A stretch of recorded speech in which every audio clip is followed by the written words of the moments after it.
Luego estaría la plagiocefalia estructuralmente rígida, ¿vale?, que no es con craneosinostosis, ¿vale? Estas son las que tienen cierta carga genética. Es decir, hay ciertas plagiocefalias, digamos que el 25%. O sea, si quitamos las craneosinostosis y si quitamos todas las deformaciones craneales que tengan un componente de malformación, ¿vale?, casi todo en síndromes, y nos quedamos solamente con las plagiocefalias puras, tenemos la plagiocefalia blanda y la plagiocefalia estructuralmente rígida. De las blandas tendremos un 80% y de las rígidas tendremos un 20%. Más o menos. Y luego depende, a lo mejor a ti te llega, del 100% de las plagiocefalias que te llegan, ¿sabes?, el 80% son rígidas. Bueno, pues a mí me estarán llegando el 99% blandas. O sea, luego ya depende un poco, ¿no? ¿Cómo sabemos? Que partimos de una premisa fundamental, y es que aquí el único protagonista es el bebé, y que tenemos muy poco margen de maniobra para poder tratar la plagiocefalia. Tendremos que considerar que si hay una plagiocefalia estructuralmente rígida y que a las 2 semanas de haber hecho las normalizaciones del hueso occipital, independientemente de la capacidad que tengamos, ¿de acuerdo?, para poder recibir la información bien de la puesta en evidencia de los tejidos, ¿de acuerdo?, de cómo se está comportando, si está reaccionando lo que estamos haciendo o no. Si tenemos una estructuralmente rígida y vemos que a las 2 semanas las orejas no han modificado su postura y que el aplanamiento sigue igual de acentuado o más, es un bebé para casco casi con toda seguridad. O sea, vamos a necesitar ayuda. O sea, el problema que tenemos es que si nosotros estamos obcecados en que no, que se trate con osteopatía, no, el casco no, osteopatía, no, el casco no, corremos el riesgo de que van pasando los meses, la plagiocefalia no se resuelve, ¿de acuerdo?, y aunque esto no esté provocando problemas incluidos en este trastorno, como pueden ser las compresiones vasculares y nerviosas, aún así al niño no le habremos resuelto la plagiocefalia. Y esto es súper importante de entender. Entonces, una vez que nosotros ya hemos entendido que la plagiocefalia no se está normalizando como debiera con osteopatía, es decir, no es susceptible de recuperarse al 100% con osteopatía, tendremos que derivarlo al neurocirujano. Es importante, ¿de acuerdo? Sabemos que el niño nos ha venido con 2 mesecitos, tiene una plagiocefalia, los padres confían muchísimo en nosotros y dicen no queremos poner el casco, por eso hemos traído a hacer osteopatía. Va, a ver cómo reacciona. Tenemos 2 semanas de margen. En 2 semanas de margen, si las 2 orejas están en el mismo lado y es una plagiocefalia exagerada, ¿de acuerdo?, automáticamente tiene que ir al neurocirujano para que le haga una valoración. Si valora ponerle el casco, con más razón tendremos que seguir tratándolo, ¿vale?, porque hay algo que no trata el casco y es la base del cráneo, y para nosotros es lo más importante. Es decir, la cabeza se la va a redondear, ¿de acuerdo?, pero la base del occipital no le va a hacer absolutamente nada, o incluso va a afianzar más la torsión esfenobasilar. ¿Vale? Por experiencia os digo que precisamente los niños con casco son los que más tratamiento necesitan, precisamente de una plagiocefalia, porque la alineación del occipital no se lo hace, no lo hace. Vais a ver la cabeza redonda y una oreja aquí y la otra aquí, y la cabeza está redonda, pero claro, os vais a la base, ¿de acuerdo?, planos profundos, y claro, la relación a nivel de la porción petrosa del temporal y de la escama del occipital y del foramen magnum con la alineación del cóndilo occipital está mucho más anterior de un lado, que es del lado de donde la oreja está más adelantada, ¿vale?, está más posterior anterior. Entonces necesita tratarlo, ¿vale? ¿Qué es lo que sí vamos a normalizar en una plagiocefalia estructuralmente rígida? Seguro.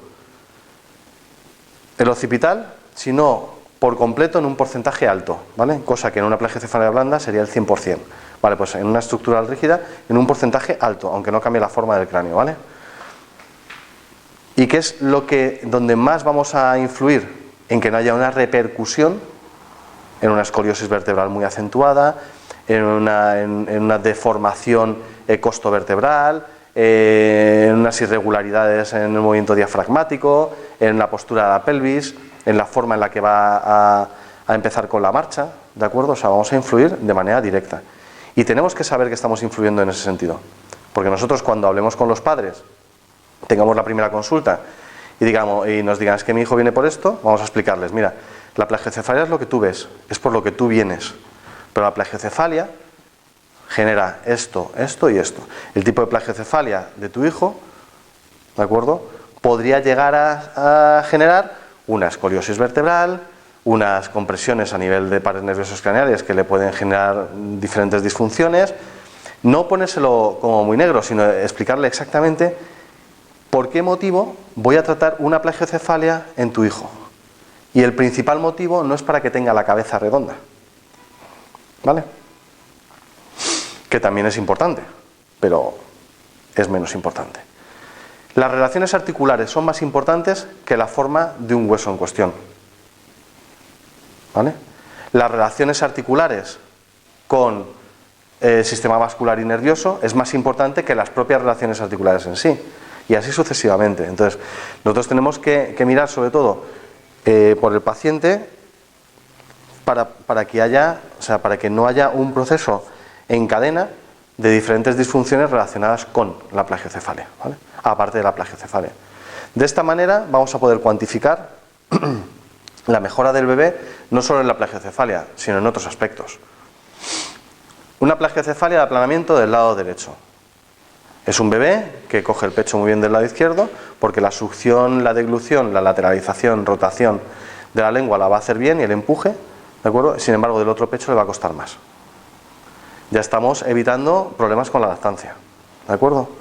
Una plagiocefalia del lado del aplanamiento va a estar afectando directamente a la torsión también a nivel de motores oculares. Entonces, claro, tenemos que estar muy pendientes de que el posicionamiento de la cabeza en relación a la convergencia visual y en la torsión de los globos oculares no afecta de manera directa, y también al contrario. Entonces, por eso os he hecho un resumen general de lo que es para nosotros una plagiocefalia.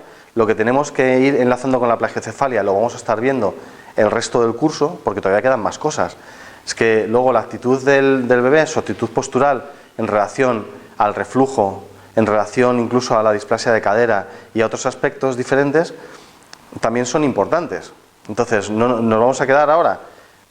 Vamos a saber exactamente qué es una plagiocefalia, cómo se produce y cómo podemos normalizarla, cuáles son las más fáciles de normalizar y cuáles las que necesitamos más ayuda, y cuáles son en las que no influimos en absoluto, nada más que en los problemas secundarios a la plagiocefalia.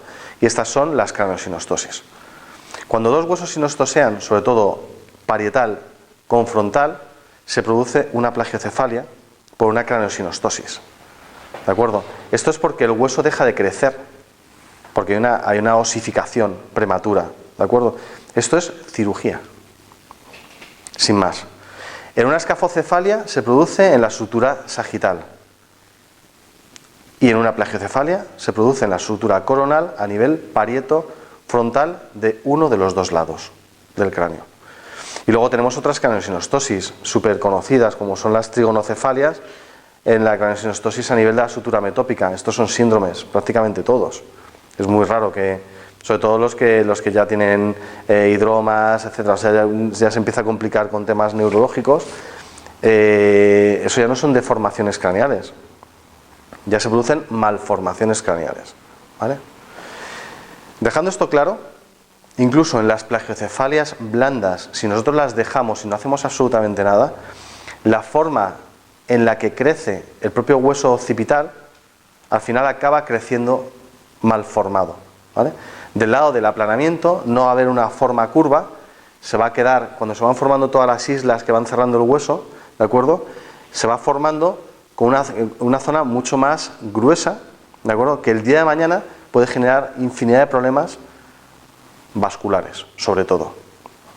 Típica abuelita que le dicen que sus mareos vienen de las cervicales y que de las cervicales no tiene nada que ver con sus mareos, y que tienen que ver con la deformación craneal que empezó de pequeña, que ahora mismo está completamente disimulada y nadie diría que tiene una plagiocefalia, y sin embargo la base del cráneo está mal formada y no deja espacio. Sabemos que entre el 85 y el 90% de la sangre que abandona el encéfalo lo hace por el agujero rasgado posterior, y esa zona se ha visto completamente cerrada, ¿de acuerdo? Queda muy poco espacio. Y si ese poco espacio además genera tensiones adicionales, sobre todo aponeuróticas, neuromusculares, ¿de acuerdo?, si yo esa zona no la dejo libre de tensiones, todavía se verá más colapsada, ¿de acuerdo? Entonces, las normalizaciones de la base del cráneo son fundamentales. Pero ahí ya nos vamos ya a una osteopatía geriátrica, ¿de acuerdo? Que también es súper interesante y que en cierto modo se parece a la infantil, ¿de acuerdo? Pero que son ya estructuras rígidas, ya crónicas, con una falta de movilidad y con una limitación importante en una capacidad recuperatoria. Y no digamos en la adaptación a las normalizaciones que realizamos en ellos, ¿vale? O sea que son abordajes diferentes. Y luego disfunciones que producen trastornos diferentes, pero disfunciones cuyo origen es el mismo. De ahí la importancia, sobre todo, de reconocer cuanto antes un proceso plagiocefálico, ¿vale? Vamos a ver. Las maniobras que vamos a estar viendo todo el tiempo en osteopatía infantil craneal, hay muchísimas maniobras que se parecen mucho. Y luego utilizaremos ciertas maniobras en determinadas partes del cráneo, ¿de acuerdo?, que van a ser aparentemente iguales unas a otras, sin embargo cambia la forma de abordaje y los puntos, ¿cómo deciros?, y los vectores de fuerza, ¿vale?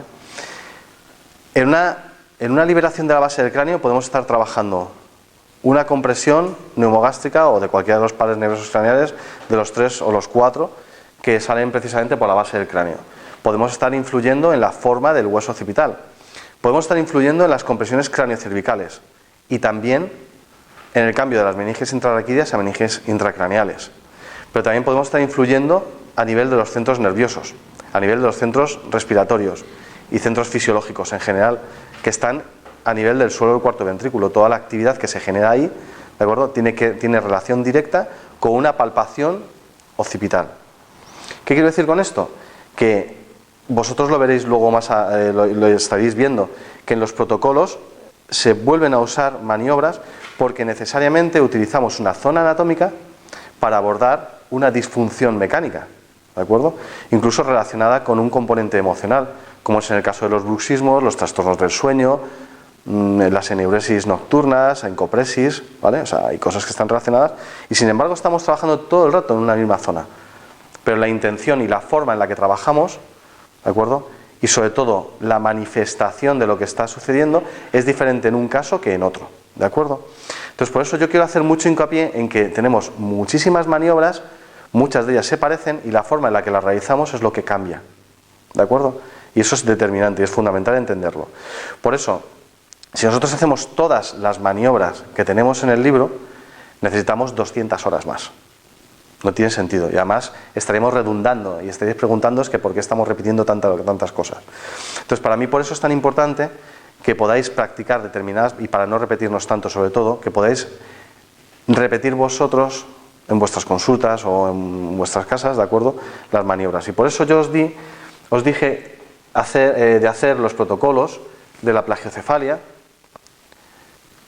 braquicefalia, escafocefalia, de las derivadas. Y luego había otras deformaciones craneales, pero que tienen muchas de ellas relación con diferentes craniosinostosis. Y luego particularidades de las diferentes formas que adopta el cráneo